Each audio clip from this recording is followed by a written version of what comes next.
या बातमीपत्राचे प्रायोजक आहेत टायझर।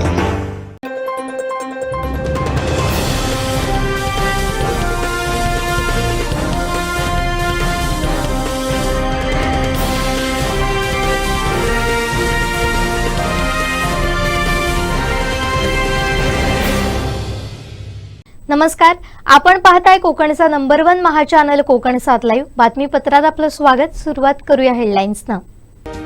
हेडलाईन्सचे प्रायोजक आहेत टायझर, गो रॉयल विथ ऑक्सफर्ड। राजकोटवरील ते फोटो व्हायरल, सार्वजनिक बांधकामचं स्पष्टीकरण।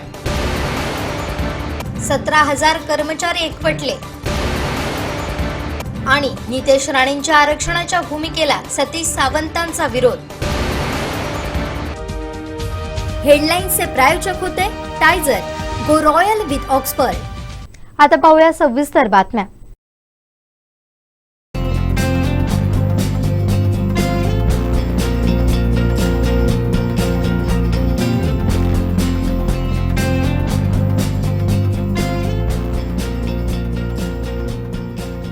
अनंत टिप्या, रिफ्रेश व्हा।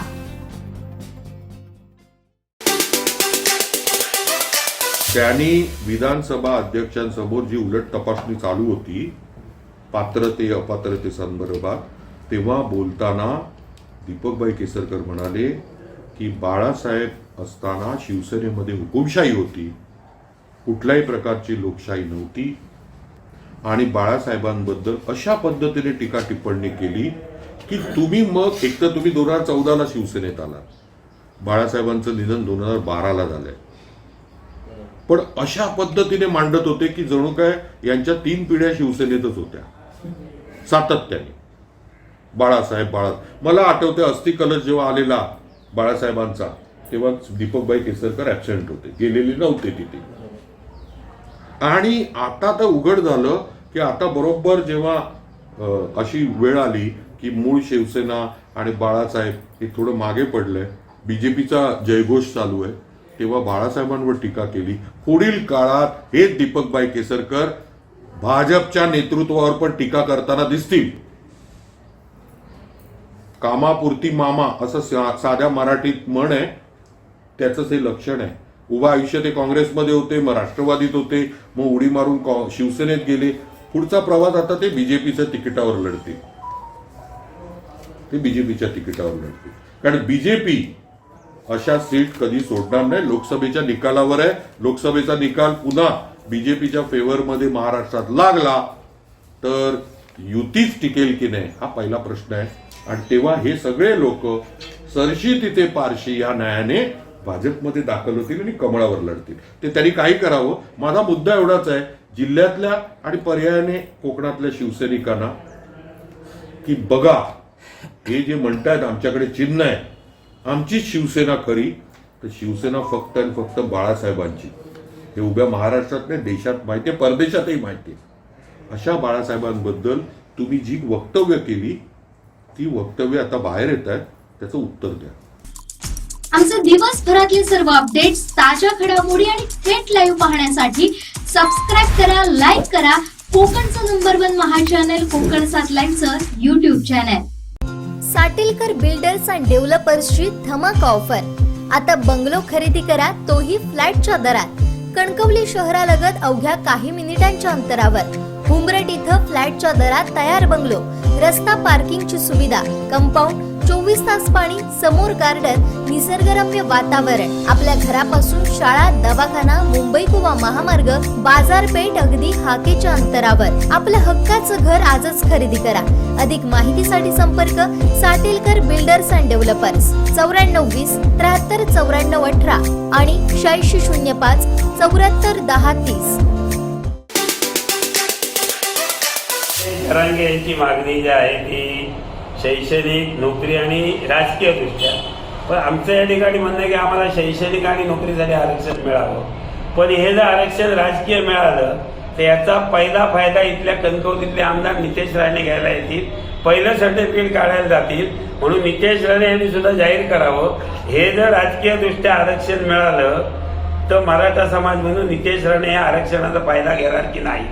आणि नितेश राणे हे सोन्याचा चमचा घेऊनच जन्माला आलेला आहे, त्यामुळे आज मराठा समाजातल्या गरिबीचे चटके हे नितेश राणेंना बसलेले नाही आहेत आणि म्हणून ज्यांना गरिबीचे चटके बसत आहेत त्याच मराठा समाजाच्या मुलांना आरक्षणाची गरज आहे आणि म्हणून जे जे गरीब आहेत ते निश्चित सांगतील की कशात नाही आम्हाला मराठा समाज म्हणून आरक्षण मिळून आम्ही घेणार आहोत आणि म्हणून त्यांच्या आरक्षणाच्या आड येण्याचा नैतिक अधिकार आम्हाला दिलेला नाही.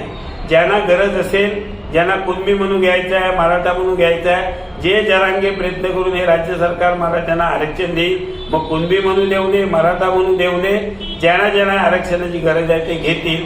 त्याच्या आड नितेश राणेंना येण्याचा राज्यघटनेने अधिकार दिलेला नाही, मराठा समाजाने दिलेला नाही. त्यांची भूमिका जर असेल तर त्या भूमिकेला या राज्यामध्ये त्यांनी पाठिंबा घेऊन दाखवावा की मी जी विधानसभेमध्ये भूमिका मांडली आहे त्या भूमिकेला मराठा समाजाच्या किती टक्के लोकांचा पाठिंबा आहे, त्या पाठिंब्याचा मेळावा त्यांनी या जिल्ह्यामध्ये या राज्यामध्ये लावावा आणि तो पाठिंबा मिळाला तर जनता विचार करेल ना.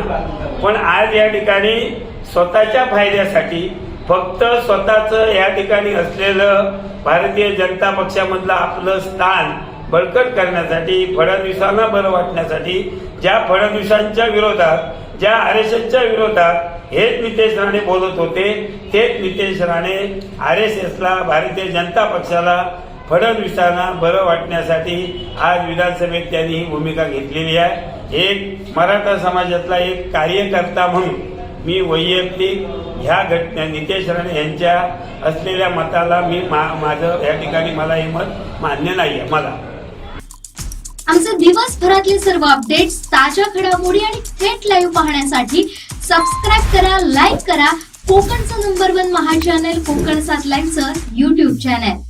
आ आ आई येस ब ब बदक क क कणीदार आ ख ख खमंग ग ग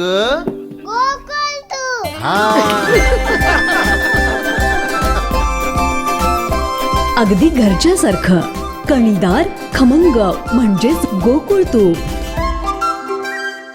100% भाजप हा आमचा नारा असून तिन्ही विधानसभा भाजपनं लढाव्यात ही कार्यकर्त्यांची इच्छा आहे असं मत राजन तेलींनी व्यक्त केलंय. मी पहिल्यांदाच सांगितलं, भारतीय जनता पक्ष आणि शिवसेना हे दोन वेगळे पक्ष आहेत. आमच्या पार्टीने नारा काय दिला आहे की 100% भाजप. उमेदवार वगैरे हा नंतरचा विषय. हा 100% भाजपा करणे हा नारा दिला असल्यामुळे गाव पातळीवर आमचे लोक त्या ठिकाणी काम करतात. 16 आणि 17ला नागपूरला पण बैठक आहे. आमच्या सातत्याने बैठका, म्हणजे मला वाटतं की आठवड्यातनं किमान 2-3 वेळा तरी बैठका, ऑनलाईन तरी बैठका या ठिकाणी होतात. राज्याचे वरिष्ठ लोक आम्हाला मार्गदर्शन करतात आणि त्या मार्गदर्शनाप्रमाणे आमची पुढची वाटचाल असते. म्हणजे आपण बघितलं मध्य प्रदेश, राजस्थान आणि छत्तीसगडचे जे रिझल्ट आले, बऱ्याच लोकांचे अंदाज चुकले. याचं कारण की संघटनेची बांधणी, त्यावेळी त्यांना जे काय म्हणायचं ते म्हणत असतील, आपल्या कार्यकर्त्यांचा काय, जे कार्यकर्ते आहेत त्यांचा विश्वास वाढवण्यासाठी म्हणत असतील. आमचं म्हणणं, आमचे कार्यकर्ते काय सांगतात की तिन्ही विधानसभा या भारतीय जनता पक्षाने कमळ निशाने लढल्याच पाहिजेत, लढल्याच. आणि लोकसभा सुद्धा आमच्या कार्यकर्त्यांचं म्हणणं आहे. त्याच्यामुळे वरती जरी आघाडी असली तरी शेवटी दोन पार्टी वेगळ्या असल्यामुळे आमच्या पार्टीच्या लोकांचा, आता बघा आमच्याकडे पण अंताध्यक्ष आले, 2024 निवडणूक प्रमुख ते इकडे या कार्यालयात आले, त्यामुळे त्यांच्याकडे फेऱ्या वाढल्या. राज्याचे मुख्यमंत्री इकडे आले. त्याच्यामुळे पार्टी आपल्या स्तरावर आपल्या लोकांना पूर्णपणे पाठिंबा देण्यासाठी, पूर्णपणे सहकार्य करण्यासाठी आज सगळं करते. आता पार्टी, आता बघा इकडे पालकमंत्र्यांच्या माध्यमातून आम्ही सगळ्या गावागावात पैसे दिलेत. आतापर्यंत डीपीडीची यादी वेगळी गेली, परत ग्रामविकास मंत्र्याने वेगळे पैसे दिले 25-15 मधून, परत आमच्या बावनकुळे साहेबांनी वेगळे पैसे दिले. ते पार्टी 100% ज्याही पार्टीला रिझल्ट दिसतात की आता एवढ्या ग्रामपंचायती भारतीय जनता पक्षाकडे आहेत, एवढ्या खाली सगळे भारतीय जनता पक्षाकडे आहेत, पार्टीच्या कार्यकर्त्यांना पण वाटतं की इथल्या सगळ्या सीट ज्या आहेत त्या भारतीय जनता पक्षाने लढाव्या. आमचे दिवसभरातले सर्व अपडेट्स, ताज्या घडामोडी आणि थेट लाईव्ह पाहण्यासाठी सबस्क्राईब करा, लाईक करा कोकणचं नंबर 1 महा चॅनल कोकण 7 लाईव्हचं YouTube चॅनल. आता डोळ्यांच्या सर्व आजारांवर अत्याधुनिक उपचार कणकवलीत, तेही अगदी माफक दरात. नॅप आय हॉस्पिटल मिरज संचलित विवेकानंद नेत्रालय आणि रेटिना सेंटर मध्ये आजपर्यंत 15,000च्या वर डोळ्यांची ऑपरेशन्स, विना टाका विना इंजेक्शन मोतीबिंदू शस्त्रक्रिया, डोळे तपासणी, चष्मा, तिरळेपणा आणि डोळ्यांच्या सर्व आजारांवर उपचार, डायबेटिक आणि उच्च रक्तदाब असलेल्या रुग्णांवरही डोळ्यांचे उपचार. आजच संपर्क करा विवेकानंद नेत्रालय आणि रेटिना सेंटर, प्रहार कार्यालयाच्या शेजारी, सनराईज टॉवर, श्रीधर नाईक चौक, मुंबई गोवा हायवेवर, कणकवली. आंबोली सावंतवाडी रस्त्याचं निकृष्ट काम करणाऱ्यावर कारवाई करण्यात येते. तो ठेकेदार ब्लॅकलिस्ट मध्ये. रस्ता व्यवस्थित करण्यासाठी देखील कार्यवाही सुरू आहे, अशी माहिती माजी आमदार राजन तेलींनी दिली. केसरी ते दांडोली आंबोली जाताना खड्ड्यात गेली 6 म्हणजे मे महिन्यापासून आजपर्यंत गाडी घालणे, चालणे आणि तिथून प्रवास करणे अत्यंत दयनीय आहे. मग तुमच्या बांधकाम मंत्र्यांना, तुमच्या पालकमंत्र्यांना हा रस्ता जातो हवेतून जातात कसं काय? माझ्या माहितीप्रमाणे त्याच्यावर ब्लॅकलिस्ट मध्ये तो जो कॉन्ट्रॅक्टर आहे त्याला ब्लॅकलिस्ट केलेलं आहे, माझी माहिती आहे. आणि आता त्याचं काम सुद्धा डिपार्टमेंटने सुरू केलं आहे. तुमचं 100% बरोबर आहे. शेवटी जी जनतेचे पैसे आहेत आणि पालकमंत्र्यांच्या माध्यमातून आता जे पैसे मिळाले म्हणजे गेल्या वर्षीच्या बजेटमध्ये किमान 451 कोटी रुपये आपल्याकडे जास्त मिळाले.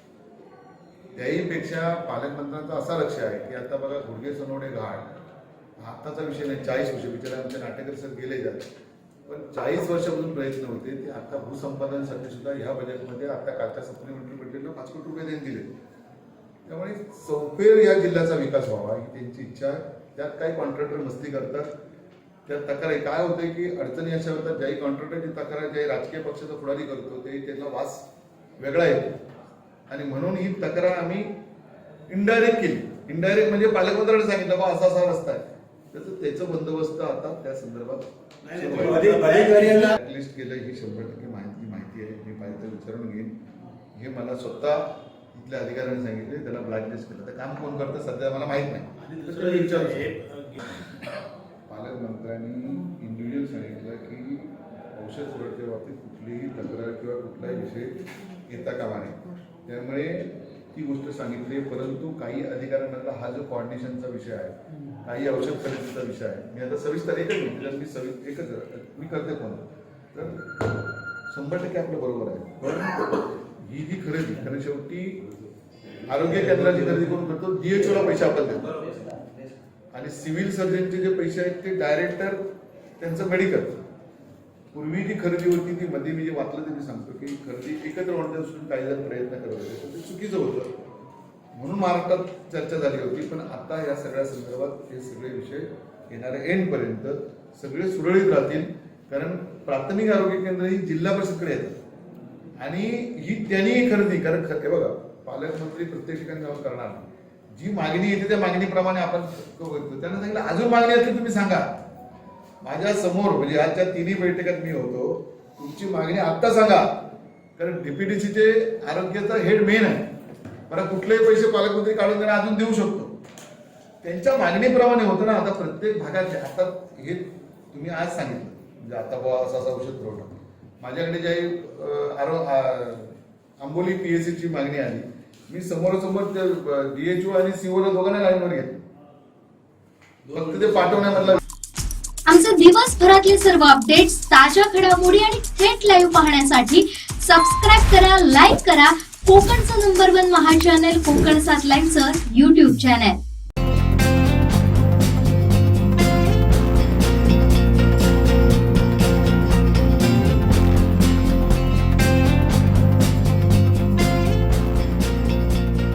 अनंत टी दे रिफ्रेश हमी. जुनी पेन्शन योजना लागू करण्याच्या महत्त्वाच्या मागणीसह विविध मागण्यांसाठी 14 डिसेंबर पासून सिंधुदुर्ग जिल्ह्यातील सरकारी, शासकीय आणि निमशासकीय कर्मचारी बेमुदत संपावर गेलेत. या संपात सिंधुदुर्ग जिल्ह्यातील 17,000 कर्मचारी सहभागी झाले, तर अधिकारी महासंघानं सामुदायिक रजा आंदोलन करत संपाला पाठिंबा दिलाय. या संपाच्या पार्श्वभूमीवर ओरोस येथील जिल्हाधिकारी कार्यालयासमोर हजारो सरकारी कर्मचाऱ्यांनी धरणे आंदोलन करत जोरदार घोषणाबाजी केली. या संपात हजारो कर्मचारी सहभागी झाले होते। या संदर्भात जिल्हाधिकारी कार्यालयावर सर्व शासकीय निमशासकीय कर्मचारी वर्गानं जोरदार निदर्शनं केली। घोषणांनी परिसर दणाणून गेला होता।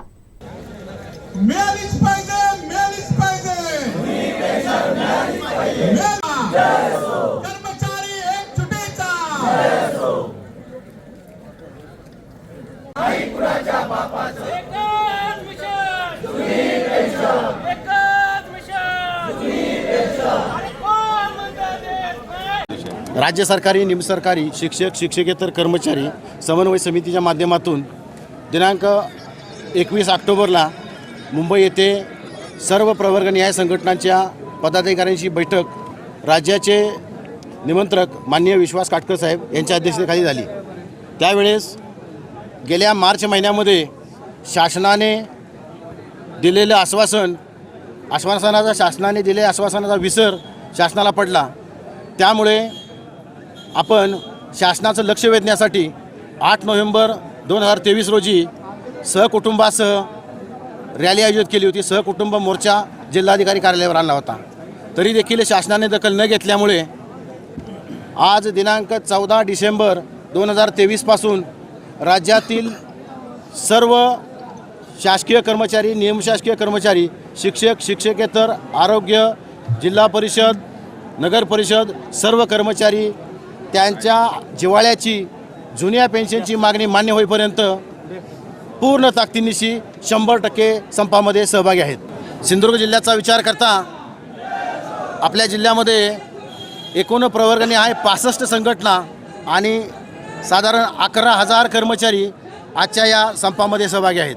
संघटनेवर म्हणण्यापेक्षा सर्व कर्मचाऱ्यांच्या मनातून वाटतं की आंदोलन केलं पाहिजे। आपला जो मूलभूत हक्क जी शाश्वत पेन्शन योजना जी आहे ती आपल्याला मिळाली पाहिजे आणि आज या शासनाकडून आत्ताच्या परिस्थितीकडून ही मिळण्याची शक्यता वाटत नाही किंवा किंबहुना सहजासहजी हे देणार नाहीत असा ठाम विश्वास सर्व लोकांचा सर्व कर्मचाऱ्यांचा आहे आणि त्यामुळे आज कर्मचाऱ्यांच्या वर ही आंदोलनाची पाळी आलेली आहे।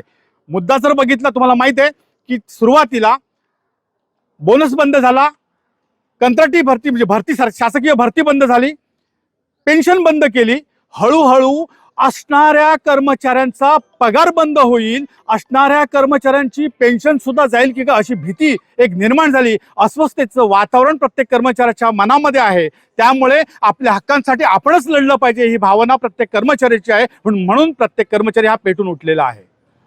हो निश्चितपणे बेमुदत होईल, त्याबद्दल काही शंका घेण्याची गरज नाही। कारण जर आता ही एक वेळ आहे, कोणत्याही गोष्टीसाठी आपण जर लढा उभारला नाही, नाक दाबल्याशिवाय तोंड उघडत नाही हे कर्मचाऱ्याला कळून चुकलेलं आहे आणि राजकीय इच्छाशक्ती असल्याशिवाय हा प्रश्न सुटणार नाही। राजकीय इच्छाशक्ती निर्माण करण्यासाठी त्यांचं नाक दाबलं पाहिजे, त्यासाठी निवडणुका पुढे आहेत आणि हीच योग्य वेळ आहे असं मला वाटतं। जर हे शासनाला वाटलं की आपण अस्थिर आहोत, आपल्याला धोका आहे आणि हे जर त्यांना पटलं तरच ते आपल्याला जुनी पेन्शन देतील, अन्यथा फार कठीण अवस्था आहे। आमचे दिवसभरातले सर्व अपडेट्स ताज्या घडामोडी आणि थेट लाईव्ह पाहण्यासाठी सबस्क्राईब करा, लाईक करा कोकणचं नंबर 1 महा चॅनल कोकण 7 लाईव्हचं YouTube चॅनल। सिंधुदुर्गात प्रथमच बायपास शस्त्रक्रिया, हृदयरोग निदान आणि उपचार एकाच ठिकाणी। बायपास शस्त्रक्रिया, एंजिओग्राफी, एंजिओप्लास्टी, हृदयाची सोनोग्राफी, ट्रेडमिल चाचणी, हृदयविकार तपासणी अशा अत्याधुनिक सुविधा। MJPJAY योजनेअंतर्गत बायपास आणि एंजिओप्लास्टी अगदी मोफत। आवश्यक कागदपत्रे, ओळखपत्र, मतदान card, Aadhaar card, ration card, bank passbook, mobile number, cashless सेवा उपलब्ध। Super speciality lifetime hospital, Padve, Kasal Malvan मार्गालगत, तालुका कुडाळ, जिल्हा सिंधुदुर्ग। जिल्ह्यात डॉक्टर नाही ही वस्तुस्थिती आहे। याआधीही अशी स्थिती होती, परंतु ही परिस्थिती बदलण्यासाठी पालकमंत्री रवींद्र चव्हाण प्रयत्नशील आहेत। डिसेंबर अखेरपर्यंत ही परिस्थिती बदलेल असं मत माजी आमदार राजन तेलींनी व्यक्त केलंय। तुमच्या पत्राविषयी मी सांगतो की येणाऱ्या अखेरीपर्यंत हे सगळे विषय मिटतील। कधीपर्यंत? अखेरीपर्यंत, या महिन्याच्या अखेरीपर्यंत। ज्या गोष्टी आल्या त्या आम्ही वरिष्ठांच्या कानावर घातल्या। ज्या गोष्टींमध्ये जी भांडणं होती तुम्ही म्हणताय तो विषय सुद्धा तुम्ही तिकडे बघा, त्याला कोणाला शिक्षा करा, कोणाची बदली करा, काय करा ते करा। पालकमंत्र्यांनी ऑफ द रेकॉर्ड ज्या पद्धतीने तिथे सांगितलं त्या सगळ्याच गोष्टी मी ते उघड करणार नाही, परंतु ह्या एंडपर्यंत हा सगळा विषय संपला। डॉक्टरांची वानवा ह्याच्याबद्दल सत्यस्थिती आहे. परिस्थिती अशी आहे की जरी डॉक्टरांची वानवा हा काय आजचा विषय नाही, ह्या कोकणातली वरच्यावर परिस्थिती आहे आणि म्हणून शासनाने खासबाब म्हणून 2 गोष्टी या ठिकाणी करायला पाहिजेत आणि आम्ही मागणी केली आहे की जसं कोल्हापूर मेडिकल कॉलेजचे लोक कणकवली देवगड परिसरात मदत करतात किंवा येत आहेत, तसं आम्ही गोव्याच्या मुख्यमंत्र्यांना विनंती केली की सावंतवाडी, दोडामार्ग आणि शिरोडा किंवा वेंगुर्ला या सगळ्या ठिकाणी गोवा मेडिकल कॉलेजचे लोक डॉक्टर इकडे या ठिकाणी द्यावे, अशा प्रकारची विनंती केली. औषध पुरवठ्याच्या बाबतीत दरवर्षी जेवढी मागणी जिल्हा आरोग्य अधिकारी आणि सिव्हिल सर्जन जे करतात त्यांना तशा प्रकारचे पैसे देतात. उलट पालकमंत्र्यांनी हेही पलीकडे जाऊन सांगितलं की तुम्हाला जो टेक्निकल स्टाफ पाहिजे आणि त्याला लागणारे जे पैसे आहेत ते तुम्हाला मी देतो, तुम्हाला लागतील ते तुम्ही सांगा. ही काय झालं की डीन आणि सिव्हिल सर्जन यांच्यात कोऑर्डिनेशन नाही आणि म्हणून कलेक्टर आणि सीओ यांना समोर बोलून घेऊन या संदर्भातली सगळ्यांना सूचना केली. आतापर्यंत पालकमंत्र्यांनी 3 बैठका घेतल्या, पण ह्या ज्या अधिकाऱ्यांचं मी सांगितलं ते कोऑर्डिनेशन नसल्यामुळे डीन तर आता आपल्याकडे माहिती आहे की मेडिकल कॉलेजलाच सिव्हिल हॉस्पिटलची बिल्डिंग दिली आणि ती यंत्रणा सगळी गेली डीनकडे आणि म्हणून सगळा हा गोंधळ थोडाफार जी काही मॅनेजमेंट व्हायला पाहिजे ती मॅनेजमेंट बरोबर नाही. पण काही असलं तरी वस्तुस्थिती खरी आहे, पण या गोष्टीची गंभीर दखल जिल्ह्याच्या पालकमंत्र्यांनी घेऊन त्या संदर्भात निश्चित तोडगा या महिन्याच्या अखेरीपर्यंत 100% या ठिकाणी होईल. औषध पुरवठ्याच्या संदर्भातल्या ज्या गोष्टी असतील, मी आता पण शिवनशी बोललोय, माझी आपल्या सगळ्यांना विनंती आहे की शेवटी ग्रामीण भागातल्या सर्वसामान्य लोकांचा प्रश्न आहे, तो अडचणीत येता कामा नये. जिथं मग आम्ही देऊ किंवा जिथं मग बरा पैसे असताना डीपीडीसीला जे पैसे आहेत त्यात वाढून किती तुम्ही सांगा तेवढे पैसे आम्ही देतो, पण काही लोकांच्या खरेदीवर लक्ष असतो आणि मग एकत्र खरेदीसाठी होतात काय, ह्या सगळ्या गोष्टी तपासून बघाव्या लागतील. आणि म्हणून या सगळ्या संदर्भात आपल्याकडे जी माहिती आहे ती आपण जर दिली तर ताबडतोब करताना बोलू. नंबर 1, काजू पीक विम्याच्या संदर्भात गोष्ट 100% खरी आहे. आम्ही सरकारकडे अशी मागणी केली आहे की गोवा बागायतदार संघाने ज्या पद्धतीने वरचं फरक हे काजूच्या शेतकऱ्यांना देतात, तसंच महाराष्ट्र सरकारने सुद्धा हा फरक या ठिकाणी द्यावा अशा प्रकारची विनंती केली आणि द्यायला हरकत नाही. याचं कारण गेल्या वर्षीच्या बजेटमध्ये 1300 कोटी रुपये काजूच्या वेगळ्या याच्यासाठी राज्य सरकारने ठेवले आणि माझ्या माहितीप्रमाणे ते जे पैसे आहेत हे काजूला भाग कुठला येतो तर रत्नागिरीतला लांजापासूनचा काही भाग, सिंधुदुर्ग जिल्हा पूर्ण, गडिंग्लज, आजगाव इतकेच भाग या सगळ्या ठिकाणी येत आहेत आणि ते पैसे जर दिले तर काजूच्या रोपांना हमीभाव देणं हे सोपं जाईल. 100% आम्ही या ठिकाणी प्रयत्न करतो की काजू पिकाला हमीभाव मिळाला पाहिजे आणि याचं कारण रास्त आहे की जी बाहेरून परदेशातून काजू येते त्या काजूला चव नसली तर लोकांना काजूला काजू आणि त्याचा रेट त्याच्यामुळे डाऊन होतो. आत्ताच्या शेतकऱ्यांना जी काही त्याच्यावर औषध फवारणी करतात त्याला येणारा खर्च आहे किंवा तो काही निगा करतात तो परवडणार नाही आणि म्हणून काजूला हमीभाव मिळाला पाहिजे ही आमची पण मागणी आहे आणि मी 100% या मागणीचा पाठपुरावा करून कुठल्याही परिस्थितीत हे पैसे मिळाले पाहिजेत या दृष्टिकोनातून प्रयत्न करणार. आमचे दिवसभरातले सर्व अपडेट्स, ताज्या घडामोडी आणि थेट लाईव्ह पाहण्यासाठी सबस्क्राईब करा, लाईक करा कोकणचं नंबर 1 महा चॅनल कोकण 7 लाईव्हचं YouTube चॅनल. आता डोळ्यांच्या सर्व आजारांवर अत्याधुनिक उपचार कणकवलीत, तेही अगदी माफक दरात. नॅप आय हॉस्पिटल मिरज संचलित विवेकानंद नेत्रालय आणि रेटिना सेंटर मध्ये आजपर्यंत 15,000च्या वर डोळ्यांची ऑपरेशन्स, विना टाका, विना इंजेक्शन, मोतीबिंदू शस्त्रक्रिया, डोळे तपासणी, चष्मा, तिरळेपणा आणि डोळ्यांच्या सर्व आजारांवर उपचार. डायबेटिक आणि उच्च रक्तदाब असलेल्या रुग्णांवरही डोळ्यांचे उपचार. आजच संपर्क करा विवेकानंद नेत्रालय आणि रेटिना सेंटर, प्रहार कार्यालयाच्या शेजारी, सनराईज टॉवर, श्रीधर नाईक चौक, मुंबई गोवा हायवेवर, कणकवली. हाफकिन कोण असं विचारणारे आरोग्यमंत्री राज्यात आहे, त्यामुळेच राज्यासह जिल्ह्यातील आरोग्य यंत्रणा व्हेंटिलेटरवर आहे. उपचाराअभावी लोकांचे जीव जात आहेत, याला सत्ताधारीच जबाबदार असल्याचा आरोप जयेंद्र परुळेकर यांनी केला. सध्या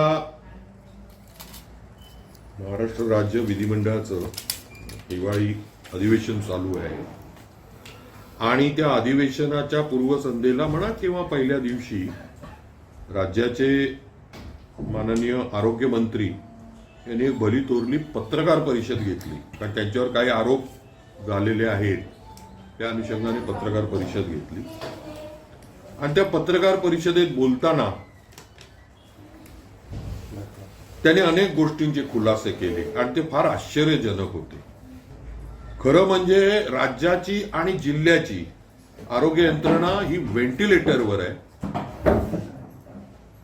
हे सामान्य कुठलाही नागरिक, मतदार, ग्रामस्थ सांगेल. म्हणजे 1-1.5 महिन्या 2 महिन्यापूर्वी अगदी ते ठाण्यापासून ते मराठवाड्यातल्या अनेक मोठमोठ्या हॉस्पिटलमध्ये दिवसाला 24च्या वर बळी गेलेत. हे या आरोग्य यंत्रणेला लाज वाटावं असं आहे. एखाद्या संवेदनशील आरोग्यमंत्र्यांनी तेव्हाच राजीनामा दिला असता, पण गिरे तो भी टांग ऊपर या तत्वानुसार आरोग्यमंत्री तानाजी सावंत, ज्यांनी मध्येच एकदा विचारलेलं कोण हाफकिन, असं ते अगाध ज्ञान आहे त्यांचं आणि ते डॉक्टर लावतात. कुठली पीएचडी हा संशोधनाचा विषय आहे. की काल जे अजितदादा पवार विधिमंडळातच बोलले की फेलोशिप करून करणार काय, पीएचडी करून काय दिवे लावणार, ते खरंच आहे असं वाटायला लागलं. अनेक पीएचडी झालेले आहेत, काय करतायत हे स्वतः बोलले तर अर्थमंत्री काल रेकॉर्डवर. बरं, तर आता आपण इथे का बोलतोय सिंधुदुर्ग जिल्ह्यात, तर सिंधुदुर्ग जिल्ह्यातील सन्माननीय म्हणजे कणकवलीचे आमदार नितेशजी राणे, या मतदारसंघातले नामदार शिक्षण मंत्री दीपकभाई केसरकर यांनी लगेच तानाजी सावंतांना भेटून अगदी असं की सगळी आश्वासनं मिळालेली आहेत, तर ह्या आश्वासनावरच जे रुग्ण आहेत ते जगणार का? आताची जी दुरावस्था आहे ती इकडच्या वृत्तपत्रांनी, डिजिटल चॅनलने वारंवार मांडलेली आहे. तर एक मोठा जावई शोध तानाजी सावंत साहेबांनी सांगितला की 3 ते 4 पटीने ओपीडी आणि आयपीडी म्हणजे ऍडमिटेड आणि बाह्य रुग्ण विभाग यातले पेशंट वाढल्यामुळे जो औषध साठा महिन्याला पुरायचा तो आठवड्यात संपायला लागला. पण कशामुळे संपायला लागला? प्रचंड पेशंटमुळे वाढले 3 ते 4 पटीने. अरे एवढं धादांत खोटं बोलताय तुम्ही? आणि म्हणून म्हणे औषधांच्या खरेदीसाठी जिल्हा पातळीवर सिव्हिल सर्जन किंवा डीपीडीसी यांना आम्ही आदेश दिलेत की त्यांनी परचेस करावे. अरे मग ऍडमिट झालेल्या रुग्णांना 1000, 1200, 500 अशा रुपयांची प्रिस्क्रिप्शन कोण लिहून देत आहे? काय गोरखधंदा आहे का? जर तुमच्याकडे सगळी औषध आहेत तर ते बिचारे अतिशय म्हणजे बीपीएल, एपीएल या वर्गातले रुग्ण तिथे जातात, ज्यांच्याकडे 100 रुपयाची किंमत पण फार मोठी आहे त्यांना, तर तुम्ही 1000 रुपयाची प्रिस्क्रिप्शन लिहून देताय. आरोग्य महासंचालक, उपमहासंचालक ही पदं रिक्त आहेत आणि जिल्ह्यामध्ये तर कित्येक डॉक्टर्स, स्पेशालिस्ट यांची पदं रिक्त आहेत. आरोग्य केंद्र जी आहेत 38 आरोग्य केंद्र, जेव्हा फार प्राचीन काळी 35 वर्षापूर्वी या जिल्ह्यातील एक मोठे राजनेते, राजकीय नेते भाई सावंत हे आरोग्यमंत्री होते, तेव्हा त्यांनी या जिल्ह्यात 38 आरोग्य केंद्र वाढवली. म्हणजे तो जो आकडा आहे 85-87 मध्ये, आज तागायत या जिल्ह्यात फक्त 38च आरोग्य केंद्र आहेत. एकही आरोग्य केंद्र वाढलेलं नाही. मग आज काय परिस्थिती हो, तर त्या आरोग्य केंद्रात जास्त आरोग्य केंद्र ही बीएमएस डॉक्टर चालवत आहेत. चालवू नयेत का? नाही, बीएमएस डॉक्टरनी चालवावी. पण एक काळ असा होता 15-18 वर्षापूर्वी की प्रत्येक आरोग्य केंद्रात किमान 1 किंवा 2 MBBS डॉक्टर होते. मग आज कुठे गेले? डॉक्टर येत नाहीत, डॉक्टर येऊ पाहत नाहीत. ही जी सतत एक जे वाक्य हे सत्ताधारी वापरत असतात साफ खोटं आहे. डॉक्टर येतील पण त्यांची राहायची व्यवस्था काय? त्यांना ड्युटी आहे का? कुठला माणूस 24 तास काम करतो? म्हणजे शासकीय, निमशासकीय, म्युन्सिपाल्टी, प्रायव्हेट, कॉर्पोरेट एक कोणी दाखवा. आपण म्हणताना म्हणतो 9 to 5 जॉब, बरोबर आहे. मग 9 to 5 जॉब तर 9 to 9 म्हणजे सकाळी 9ला आणि उद्या सकाळी 9 पर्यंत जॉब, असा कधी जॉब असतो?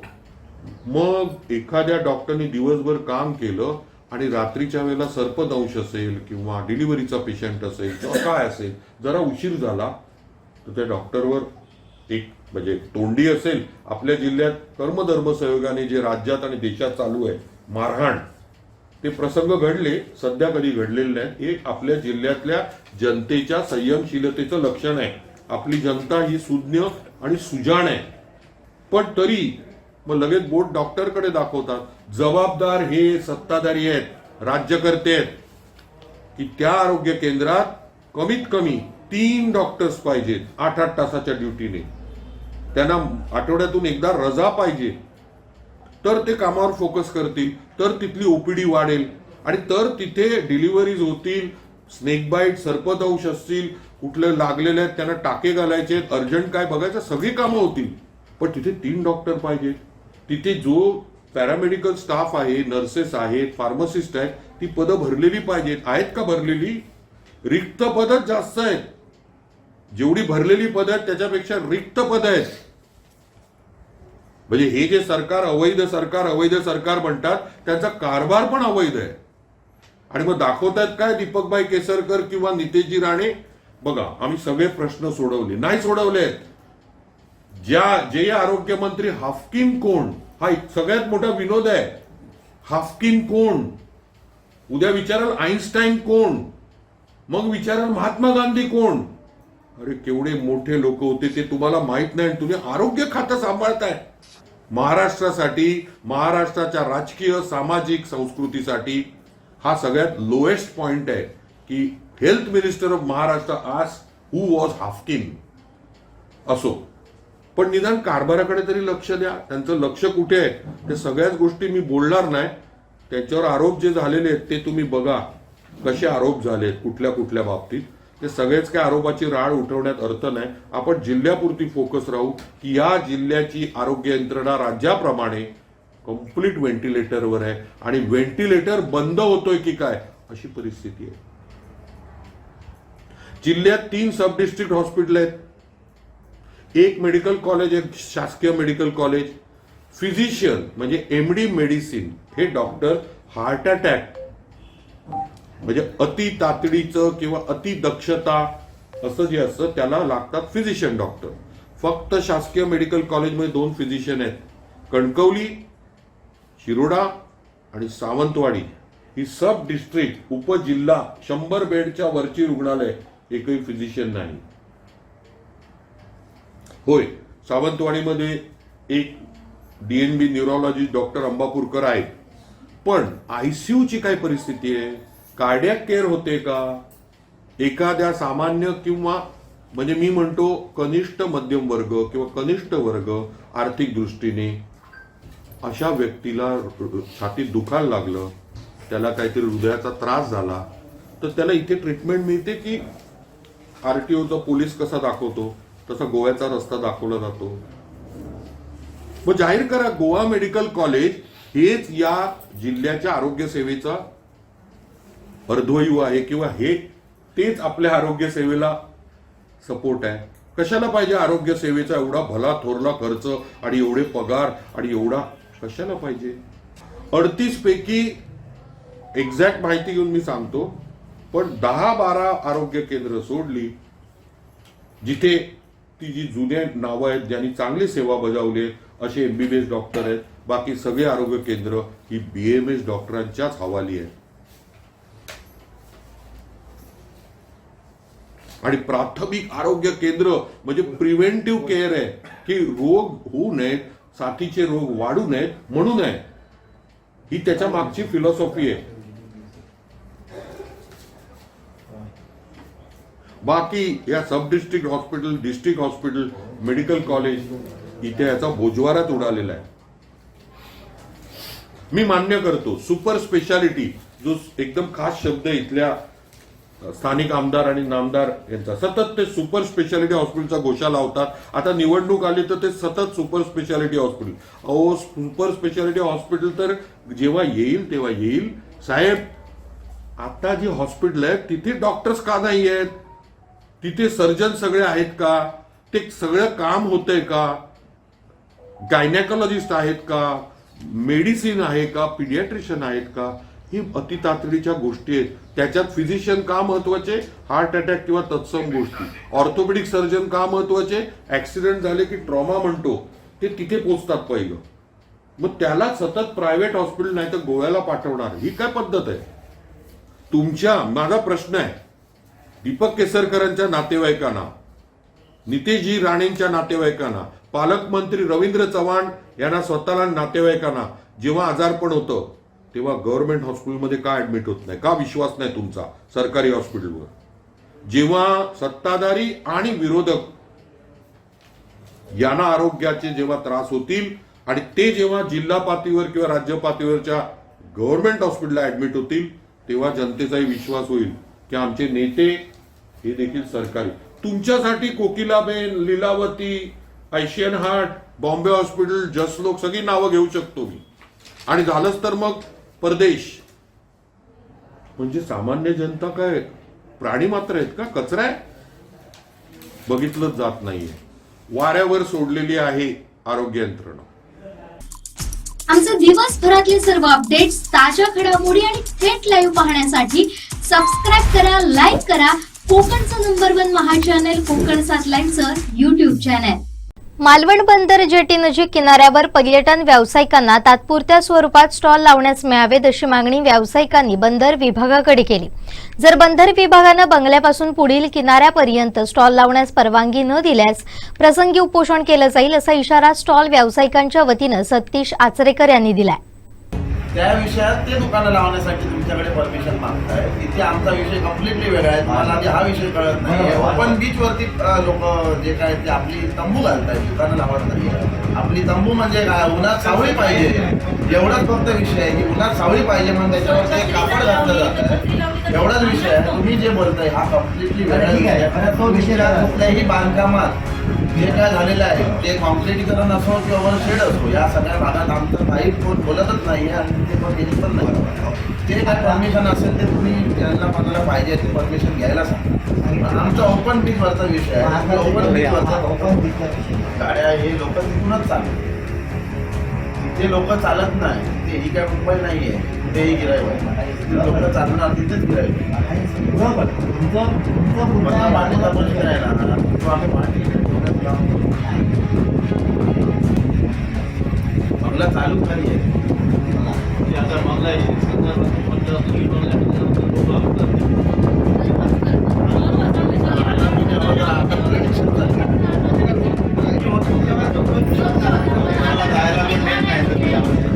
वीस वर्षापासून म्हणजे 20 काय जास्ती नाही. तेव्हा पूर्वीपासून जी दुकानं लागली आहेत त्यावेळी पर्यटन खूप कमी प्रमाणात होतं. त्यावेळीपासूनच्या दुकानवाल्यांचा आणि स्थानिक दुकानवाल्यांचा हा विषय आहे. तुम्ही जो सांगताय ना बाहेरून आलेले सगळे जे काही दुकानं नंतर लागली तो विषय घेऊन आम्ही मुळीच आलेलो नाही. आणि एक तुम्हाला प्रश्न सांगतो, जे काय बाबा मोडकरची जी काय संस्था आहे वगैरे काय त्याच्यापैकी एक गोष्ट नाही आहे. आम्ही पूर्वीपासून जी काय आमची जागा त्यांच्यानी त्या जागेत लावताय आणि आजपर्यंत मला वाटतं तुम्हाला कधी हे केलेलं नाही आहे. कारण दुकानं त्या साईडला होती ती तोडली, त्याच्यानंतर मापं काढून इथे जास्ती कमी जागेत जास्ती दुकानं दिली. तशीच आता पूर्वीपासूनची दुकानं आहेत आणि जी 2 भागात लावणारी दुकानदार एकामेकाला ॲडजस्ट करून एका भागात लावायला तयार. तुम्हाला बोललो तुमचं तुम्ही या साईडला तुमच्या त्या साईडला जेटीच्या वर बरोबर. आता जेटीचे ह्या साईडचे काहीतरी लोक तुमच्याकडे येतात. काल तुम्हाला नुसते लोक जमले होते. मी त्यांना बाहेर विचारलं नाही, नुसते लोक जमले होते ते साहेब.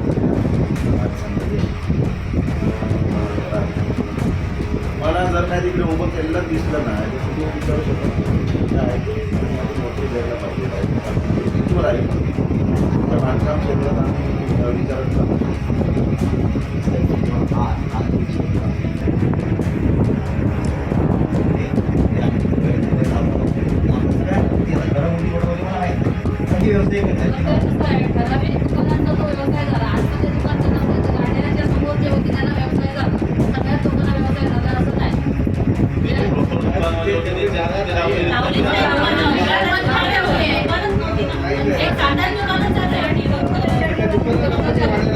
कसं आहे माहिती आहे, मला बंगल्याकडे जाण्याच्या वाटेवर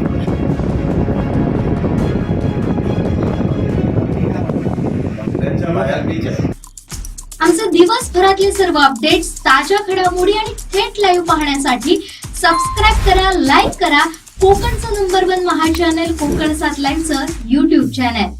मोबाईलच्या जाळ्यातून मुलांना बाहेर काढण्यासाठी आणि शारीरिक तंदुरुस्तीसाठी जुना बाजार होळीचा खुंट इथं मैदानी खेळांची सुरुवात करण्यात आली. यामुळे मैदानापासून दुरावलेली पिढी पुन्हा मैदानात दिसून येते.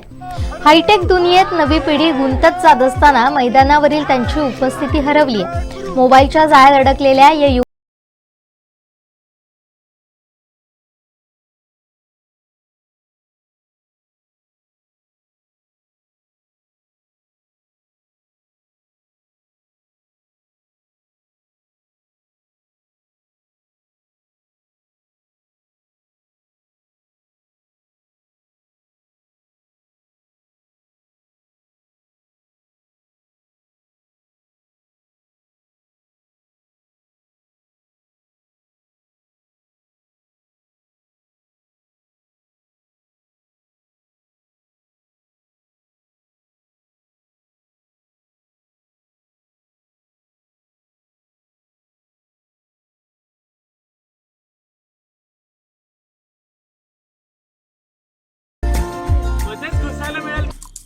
आमचे दिवसभरातले सर्व अपडेट्स, ताज्या घडामोडी आणि थेट लाईव्ह पाहण्यासाठी सबस्क्राईब करा, लाईक करा कोकणचं नंबर 1 महा चॅनल कोकण 7 लाईव्हचं युट्यूब चॅनल. शेवटी ठळक घडामोडी पुन्हा एकदा. हेडलाईन्सचे प्रायोजक आहेत टायझर, गो रॉयल विथ ऑक्सफर्ड. राजकोटवरील ते फोटो व्हायरल, सार्वजनिक बांधकामचं स्पष्टीकरण. 17,000 कर्मचारी एकवटले